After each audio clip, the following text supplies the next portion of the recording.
Training apex-level hypnotherapists and psychotherapists since 1988, the Institute for Psychosystems Analysis is now accepting applications for CADA 3 of our professional training course, taught online by Steve, Pauline and myself. If you resonate with the material on Jung To Live By and believe that your calling is to be a therapist, then check out the link to our course webpage in the description. We look forward to welcoming you on board in June of this year, 2021.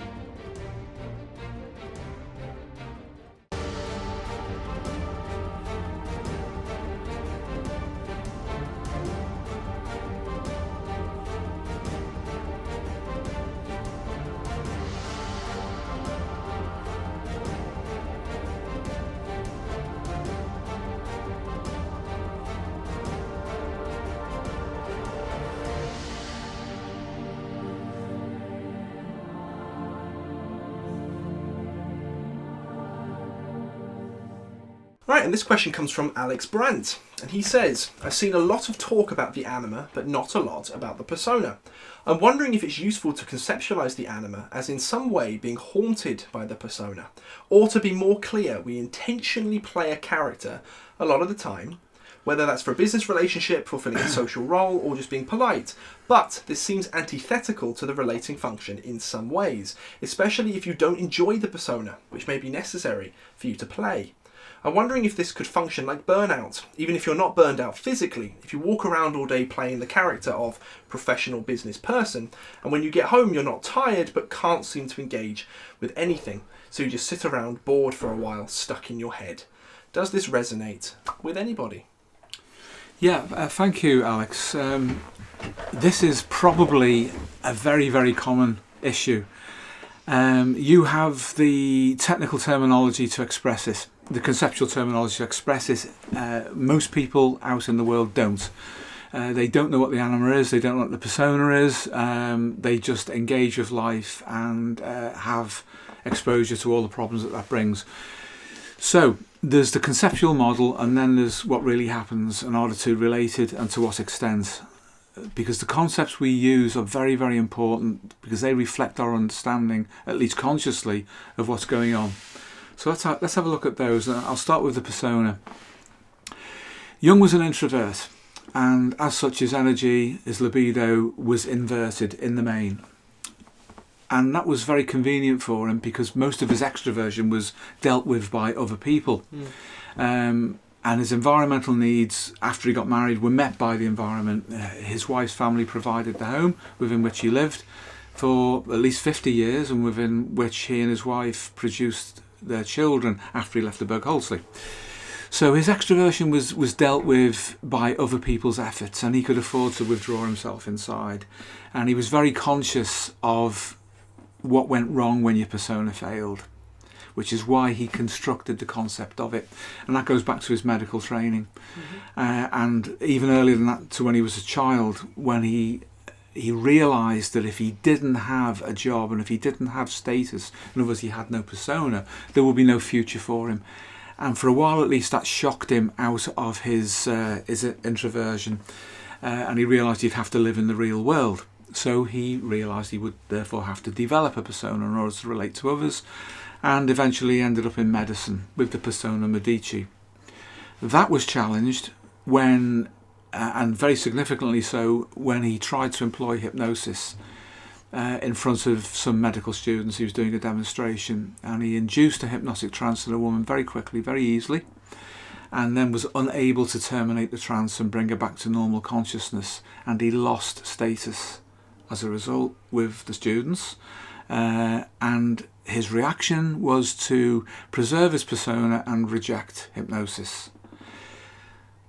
His account of what happened is something which these days, and for a very long time actually, for decades, would have been dealt with very effectively by modern understanding of hypnosis, which is non-authoritarian, non-directive, which is more permissive, more paced. Jung didn't use any of those techniques, and he actually relied on the authority of his persona to impose his will in a very mechanistic way on a vulnerable female patient. In that moment, she responded quite naturally according to her perception of the relationship to Jung and his persona. she reacted in a way that Freud would understand as a transference, a hysterical transference. She separated from his ability to return back to normal consciousness because his persona was so overpowering. She in effect became infantilized and subsumed her personality and her engagement completely. Yes, at the same time, projected power back on him by refusing to come out of the trance and therefore reduced his status. They were the elements that were active at that time. So Jung's persona was compromised, and as an introvert he felt very threatened by that.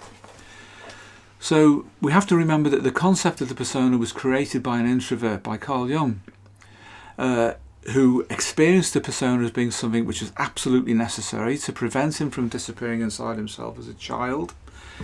And then when it was threatened as a doctor, he realised he would lose status as well. So the persona was an iffy issue for him. Hence he would emphasise that persona is not real. Now, an extroverted attitude towards life would have a very different perspective along the lines that the persona is real. The persona is the most real thing you are, because that's the engagement between you and the environment. It is that dynamic frame of reference that you have with other people. Very extroverted people expand towards the environment. And here's a little clue, psychodynamically. Introverts tend towards projection in terms of psychodynamics. Extroverts tend towards introjection. The result is the same, but the flow of energy is different. When an extrovert goes out into the environment, to an object or a person, they take that in, they hit it like the surface of an expanding balloon, and they introject the thing that they expand out to, but their energy is going out. What happens with an introvert, like Jung, is different. The introvert withdraws from the object, but the withdrawal creates a tension which then projects. So that which is retreating hits against the inner psyche, the deeper parts of the psyche, which then push out onto the environment, onto the object. So you can experience something as belonging as a quality to the object or to the other person. Now this affects the whole construct of what a persona is. A systems-based approach to the persona, again, is very different. It doesn't really consider introversion or extroversion as being opposites as such as a Jungian might. Rather, it's a flexible membrane across which energy and information is transduced between individuals and others. And the first layer of the persona is a two-person interaction. Then it gets more and more complicated as you go. And of course, each individual situation, as you rightly say here, is different, and that requires us to adapt through our persona, whether we're introverted or extroverted, to a greater or lesser degree. So is the persona real? Absolutely. Does an extreme introvert and an extreme extrovert encounter Jung's persona or use it differently? Absolutely. Does the systems model explain it more simply and more efficaciously? For sure.